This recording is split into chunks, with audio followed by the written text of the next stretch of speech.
গরিব হওয়া কোনো দুঃখের বিষয় নয়, গরিব হওয়া কোনো লজ্জার বিষয় নয়, গরিব গৌরবের বিষয়। আমার দেশের অনেক গরিব নারীরা সংসার চালানোর জন্য গার্মেন্টসে চাকরি করে, ঠিক কিনা বলেন? কেন ফাতেমাতুজ জাহরা রাদিয়াল্লাহু তাআলা আনহাকে তালি জোড়া দিয়ে জামা পরতে হবে? আমার নবী যদি বলতেন উহুদ পাহাড়কে তুমি স্বর্ণ হয়ে ফাতেমার কদমে আসো, অবশ্যই গোটা উহুদ স্বর্ণের খনি হয়ে ফাতেমাতুজ জাহরার কদমে আসতো, ঠিক কিনা কথা বলেন? যার জন্য জান্নাত থেকে খাবার আসে, যার জন্য জান্নাত থেকে পোশাক আসে, আমার নবী চাইলে মুহূর্তে মুহূর্তে যাকে জান্নাতি পোশাক পরাতে পারতেন আল্লাহর কাছ থেকে চেয়ে। উনি গোটা পৃথিবীর নারীদেরকে শিক্ষা দিয়েছেন যে আমি ফাতেমা গরিবই এখতিয়ার করেছি, গরিব আমি আল্লাহর কাছ থেকে চেয়ে নিয়েছি, যাতে ওই গরিব স্ত্রীরা স্বামীকে তানা মেরে কষ্ট না দেয়। পাশের বাসার ভাবি তো 10 ভরি স্বর্ণ পড়ছে, তুমি আমাকে কি দিয়েছ?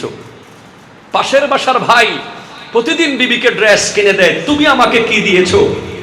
আমার মা বোনেরা, পাশের বাসায় তাকাবেন না, গোটা কায়নাতের শ্রেষ্ঠ কন্যা হযরতে ফাতেমার দিকে তাকান, ওনার ড্রেসের দিকে তাকান, ওনার জীবনের দিকে তাকান। আপনার গায়ে যা আছে, আপনার ঘরে যা আছে, তা নিয়ে আপনি শুকরিয়া করতে পারবেন, ঠিক কিনা কথা বলেন? নবী নিজে গরিব থেকেছেন ইচ্ছে করে, নবীর বেটি গরিব থেকেছেন। নবী চাইলে হাজার হাজার কোটি কোটি সম্পত্তির মালিক থাকতে পারতেন।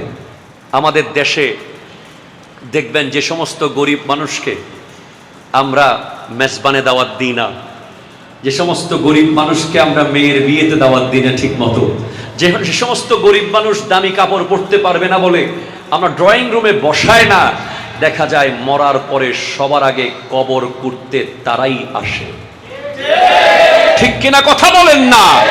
ওই স্মার্ট মানুষটা যার জন্য আপনি এত আয়োজন করেছেন, আপনার ড্রয়িং রুমে দামি দামি ফ্রুটসে ভরপুর করে ফেলেছেন, গোটা ঘরকে সাজিয়ে ফেলেছেন, খোদা কি কসম আপনার মরার পরে আপনার জানাজা পড়ার টাইমও তার থাকবে না। কিন্তু ওই ছেঁড়া লুঙ্গি পরা মানুষটা, যাকে সমাজের সবচেয়ে দুর্বল মনে করেছেন, আপনি মৃত্যুর খবর পেলে আপনার লাশ চট্টগ্রাম শহরের মেডিকেল থেকে গ্রামে আসার আগে আপনার কবর খনন করে রাখে ওই গরিব মানুষ, যার সাথে হাত মেলাতে লজ্জা পান, যাকে ভাই বলতে লজ্জা পান, যাকে আত্মীয়তার পরিচয় দিতে লজ্জা পান, সেই কবর পুরে সবার আগে, ঠিক কিনা?